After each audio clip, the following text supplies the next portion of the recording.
I decided that I'd try to learn one of the most difficult and absolutely terrifying pieces in under an hour. I decided to learn the Sibelius Violin Concerto because this website told me it was quite difficult. Okay, so I probably won't be able to help you learn Sibelius in an hour, but this does provide the opportunity to talk about one of the most important things in violin playing that will help you learn pieces faster than you previously could have imagined.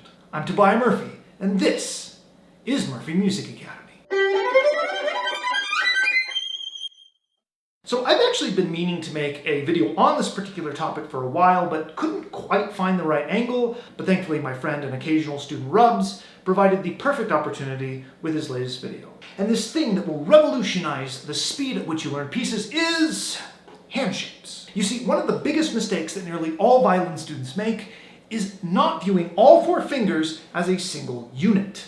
And yes, while finger independence is of course very important, it's nowhere near as important as understanding their function as a group. To start with the most basic level, whatever position you're on, be it first, third, fifth, or even 11th, each finger, for lack of a better term, has a particular number of slots. And these slots can be characterized as low, neutral, or high. For instance, if I were to play part of a chromatic scale starting on the A string, the slots would of course be open A, low 1, neutral 1, neutral 2, high 2, neutral 3, low 4, and then I could go on to open E. Now, you may choose to label some of these a little bit differently. For instance, it's quite common to refer to the C natural on the A string as low 2 in the C sharp, as high 2. How you define these finger slots doesn't really matter so long as they are clearly defined for you. But having these finger slots firmly defined is what allows us to understand the oh so important idea of hand shapes. For instance, instead of a chromatic scale, if I were instead to play an A major scale starting on my A string, then the shape of my hand would be A, neutral 1, high 2, neutral 3, neutral 4. This collection of whole steps and half steps is the shape of my left hand in this particular group of notes. So how does this help us learn the Sibelius Concerto, or any piece of music for that matter, faster? Well, by understanding the hand shape in a particular passage, we can have all of the fingers prepared ahead of time instead of working on each note individually. Let's start at the beginning of the concerto, or rather, halfway through the first page.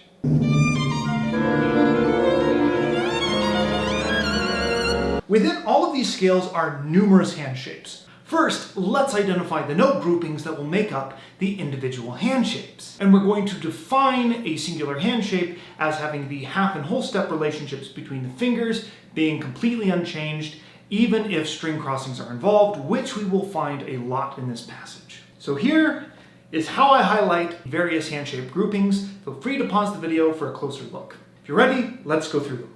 First hand shape grouping, which I'll put on the screen right there, we have starting on the fourth finger and going down from 4 to 3, whole step, from 3 to 2, whole step, and from 2 to 1, a half step. Next we have this group of notes, and we get to it from a shift, going from third finger in third position to third finger in first position. Now, remember, whenever you shift, don't just think about shifting to a particular note, think about shifting to the notes that come immediately afterwards, or in other words, shifting to the hand shape. The hand shape is going to be starting from third finger going down. No fourth fingers in this one.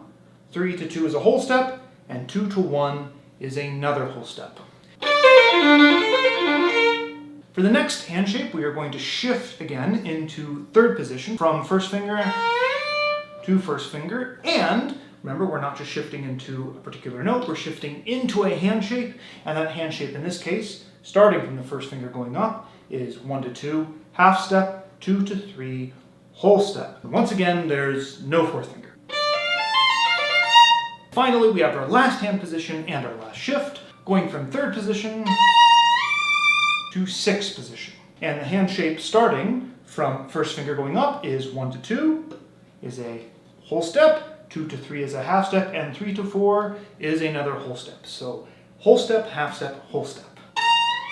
Shift to that hand shape and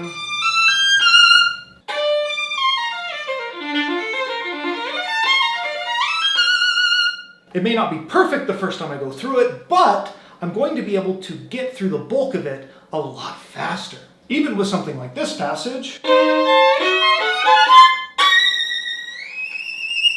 becomes quite simple when all I need to do is maintain a particular hand shape and then slightly adjust it for each new position. And we find this all over the concerto. You think these chords are particularly gnarly?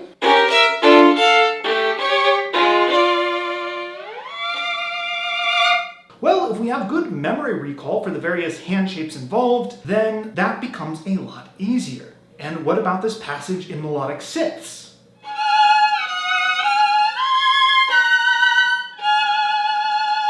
Well, sixths are kind of hand shapes 101. Basically, all I have to be concerned about is whether or not I'm playing a major sixth, where you can see there's a space between the fingers, or a minor sixth, where the fingers are right next to each other. Then really most of what I have to account for is shifting. And what about the fingered octaves? Now, to be fair, hand shapes aren't actually going to help you much with fingered octaves, but the same way you're going to master your fingered octaves is going to be the same way you start really understanding and utilizing hand shapes, and that's putting them into your scales. Let's just take a regular old C major scale. Using the standard 3-octave flesh fingering, we can here see the various hand shapes going up to the first shift. So to start, let's just take these notes on the G string with this hand shape. So we don't use the first finger in this one, so we're just going to talk about the whole steps between 2, 3, and 4. So what I want to make sure I'm doing is not trying to aim my fingers, right? When you go fast, you don't have time to aim your fingers. You have to rely on the shape of your hand. So instead of aiming my fingers, what I'm going to do is I'm going to try to tune the hand shape. So I'm just going to let the fingers drop to the strings, and if one is out of tune, then I'm going to adjust the shape of the hand. Either the fingers will need to be closer together or farther apart. And I'll just keep doing this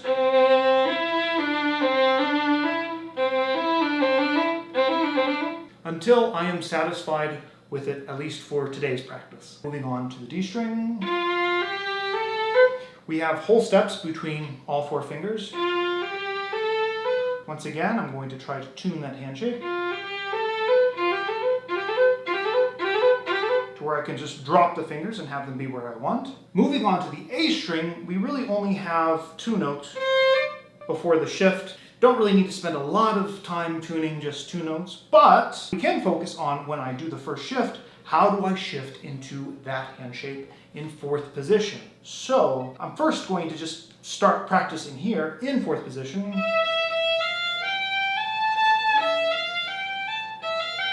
And I have a hand shape starting from first finger, 1st and 2, half step, 2 and 3, whole step, 3 and 4, whole step, so half step, whole step, whole step, starting from 1. Once I'm happy with that, then I'm going to try to shift into that position. And you can and should go through the entire scale this way. Now, this is only the beginning of this idea, but if you start thinking and practicing this way, you're very soon going to start just naturally seeing hand shapes in everything you play. A key example of this is actually the very opening to the Sibelius Concerto.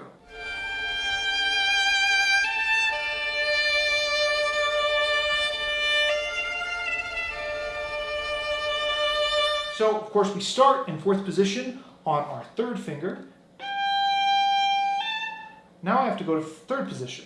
I can shift down, yes, I can go, but that can be a bit precarious. So instead, because my first finger understands its natural hand shape in 4th position, it can understand also how to move down a whole step this way while maintaining the rest of the hand up here, so that doesn't get disturbed. The first finger breaks its hand shape by a whole step,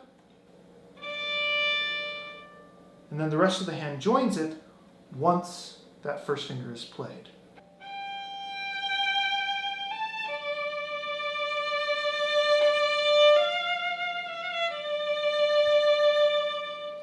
If I didn't have a proper mapping out of the fingerboard using the finger slots and hand shapes and everything else I've talked about in this video so far, then Little things like that can be kind of an intonation nightmare.